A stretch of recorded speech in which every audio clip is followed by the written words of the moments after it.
Kopda Bazarsah prajurit TNI yang terjerat kasus pembunuhan 3 polisi di Waikanan Lampung saat penggerebekan judi sabung ayam dijatuhkan hukuman mati. Vonis ini menjadi yang pertama dalam sejarah Pengadilan Militer 104 Palembang. Aksi penembakan yang dilakukan dengan senjata laras panjang jenis FNC dimodifikasi dengan SS-1 itu dinilai sebagai salah satu pembunuhan keji di lingkungan militer. Kasus serupa pernah terjadi sebelumnya melibatkan Prada DP, namun kala itu terdakwa lolos dari vonis mati dan dijatuhkan hukuman penjara seumur hidup. Hukuman mati di pengadilan militer bukan hal baru. 10 tahun lalu pengadilan militer Bandung juga menjatuhkan putusan serupa dan beberapa terjadi di wilayah lain. Hukuman mati itu tidak asing di pengadilan militer. Pengadilan militer beberapa tahun belakangan sudah pernah memvonis pidana mati. Kalau kita melihat putusan Bandung sekitar 10 tahun yang lalu ada Prada, itu pernah dihukum mati juga.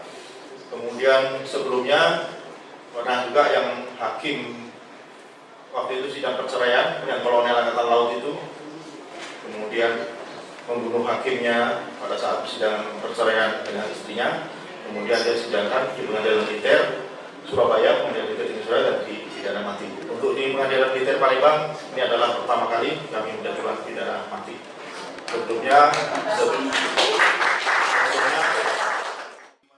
Selain hukuman mati, Kopda Bazarsah juga dipecat dari Dinas Kemiliteran. Usai putusan yang dibacakan pada Senin 11 Agustus 2025, ia langsung mengajukan banding. Reski Oktora, Yudi Kiswanto, Kompas TV, Palembang, Sumatera Selatan.